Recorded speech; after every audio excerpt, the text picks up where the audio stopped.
Hi there, this is Jason Eagle, your natural health authority, and we're going to talk about, did you know how important salt is? Salt, sea salt in particular. So if people are taking iodized salt, you should pretty much get rid of it. Don't use that. But our body needs salt. It's in fact the most important nutrient. There are what's called electrolytes. There are three very important electrolytes: sodium, potassium, and magnesium. And your body, these are called electrolytes because they allow for your body to move electricity. Everything that you do is electricity. Every muscle that you move, your heart beating, your brain, the neurons functioning, your thoughts, a hormone being released, every single thing has to be an electrical chemical signal. Well, the sodium is what allows the electrons to travel from place to place. So sodium is the most important one. That's what sea salt is. So, and when you sweat your salt out. You ever tasted your sweat before? It's very salty.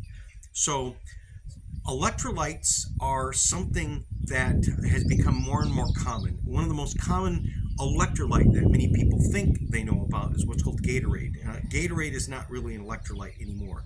Originally, what was invented, it was invented by the Florida Gators, that's a football team, professional football team. And way back in the late 60s, early 70s, the coach invented this drink.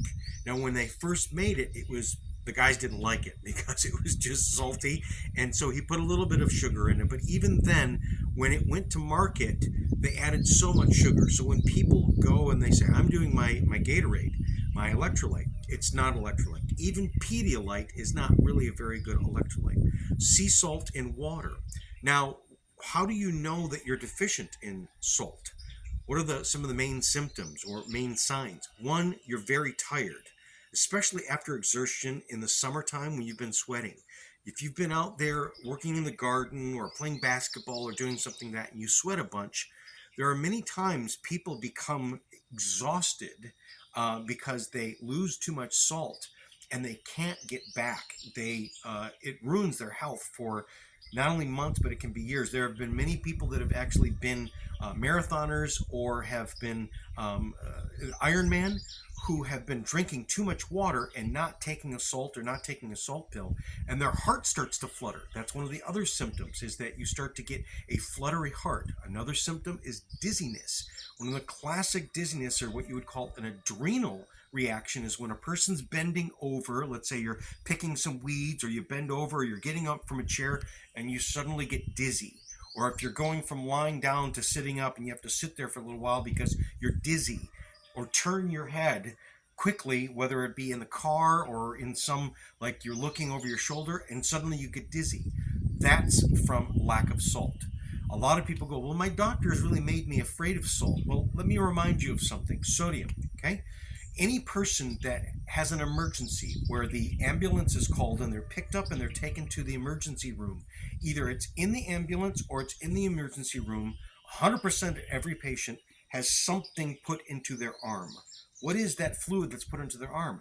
That's a sodium drip, meaning salt. Why? Because most people, when they're in a trauma, they're panicking and they're burning through their minerals like crazy. And when they burn through your minerals and you get too deficient in salt, sodium in particular, then you will start to panic even more so.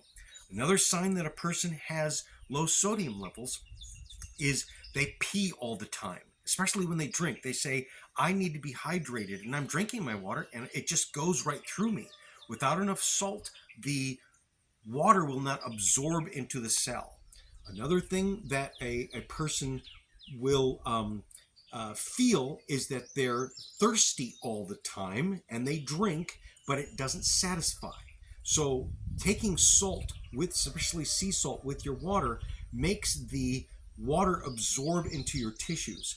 So a deficiency in salt can go both ways. It can make you diuretic, which means you pee all your fluid out, or it can make you even swell. So people that have low sodium will get swelling in their feet, they'll get swelling in their hands, they'll get swelling, they're retaining fluid. So it can go both ways. So having the correct salt balance will make your fluid balance work. It will also make your heart work better, because a lot of times when people have high blood pressure or they have what's called tachycardia or arrhythmia where the heart's not beating correctly, Not only is it because they're retaining too much fluid, but it can also be because their blood is too thick because they don't have enough hydration. And then the other thing is like I said, the electrical signaling of that electrolyte. When you don't have enough of the electrolytes, everything in your body doesn't work. So this summer in particular, last summer was a big one too, where people were sweating an awful lot, very, very hot. So make sure you are taking your salt. So a good rule of thumb, if you have been sweating a lot, you come in from the garden, come inside and put about like a half teaspoon of some sea salt in a big glass of water.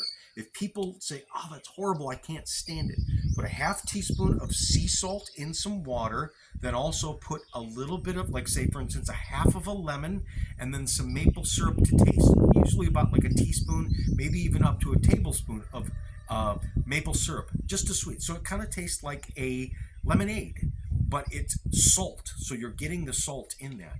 And what will happen is when a person feels kind of exhausted, or you feel tired all the time, especially after physical exertion during sweating, you will snap back very quickly. So sea salt is very, very important. It's the sodium, but it's the healthy sodium. Um, Regular iodized salt has double the sodium level. So pretty much just cut that out. Don't even buy it anymore. Just buy a Celtic sea salt or a fresh hand harvested sea salt. There's a bunch of different ones out there. Some are expensive, some are cheap, but buy a sea salt and keep it on hand. Especially in the summertime, use it. Until next time, bye-bye. Jason Eagle, QRA of Strategic Healing. That's right.